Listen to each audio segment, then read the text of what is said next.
Afternoon. Lone wanderer here. Just thought I might take this opportunity.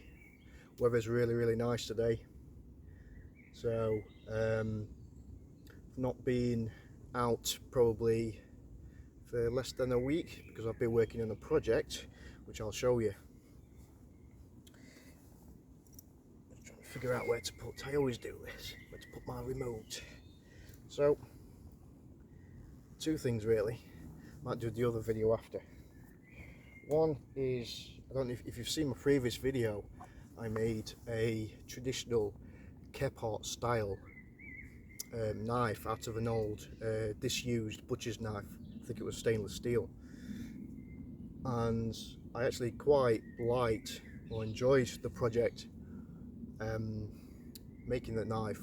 It's all with basic tools. The only power tool I've got really is the Dremel, which I use to cut the steel out with. Apart from that, everything's done by hand. So the sharpening is done by hand, and the sanding is obviously done by hand, and so forth. But anyway, so I'm not a huge fan of stainless steel. So for quite a while now, I've been looking for a butcher's knife that is made of carbon. And someone was trading a carbon steel butcher's knife, a really old butcher's knife actually, and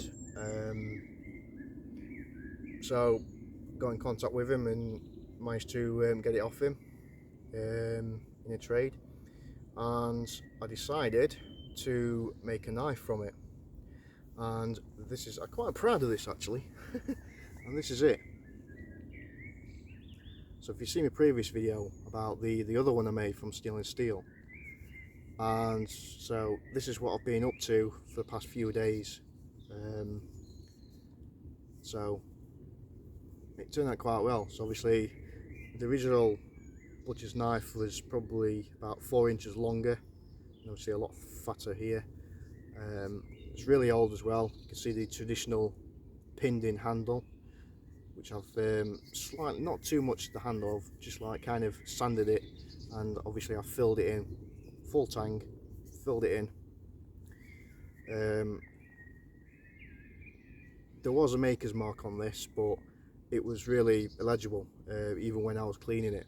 But obviously I left the patina on because the patina makes it look nice and traditional, and obviously carbon steel patinas over time anyway, it actually protects the blade from further corrosion or rust. But I really do like this. It reminds me a little bit of the Condor kind of, what's it called, the mini Hudson Bay knife. It reminds me of that, and that's the kind of shape I was going for. And I really like the Condor mini Hudson Bay knife, but the only thing I didn't like about it is the fact that the handle on it was too small. I think it was like just over 3 inches, which was about there. So I was always looking for a knife that was similar to the Condor mini Hudson Bay, but I've never been able to find one. So I thought I'd make one myself out of a carbon steel butcher's knife, similar to the Condor mini Hudson Bay, but with a much bigger handle. So its blade from tip to about here is 5 inches. The handle is just over 5 inches, so it's absolutely perfect for my medium to large hands.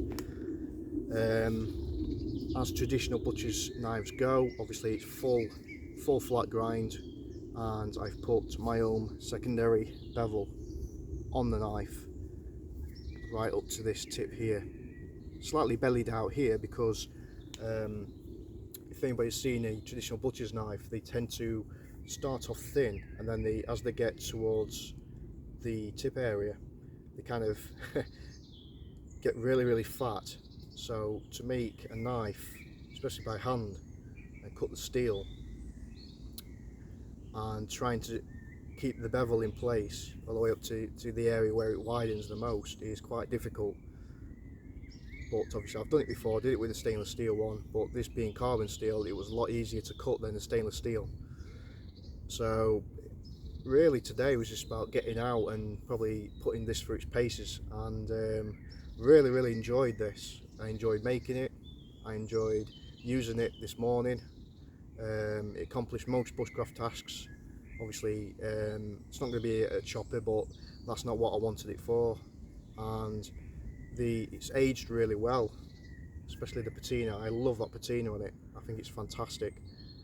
So yeah, really, it's just a quick video on that really, and I will be doing a future video showing you guys what this what she can do. And there will be another video after this actually, because there's something I've been wanting to try for a while, and it's to do with fire lighting, but I've never actually attempted it, and I'll explain obviously in my next video. So yeah, just a heads up really what I've been doing for the past few days and why you've not seen me making any more videos. So I'm going to leave it there. I'm going to get some dinner, and then I'm going to film another short video on how to light a fire with a certain type of material, which I'll go into in the next video. Now if you can find me remote again, it'd be an absolute miracle. Got a little pocket on my chair, so here it is. Right, so I'll see you in my next video, which I'll also be doing today. Bye bye for now.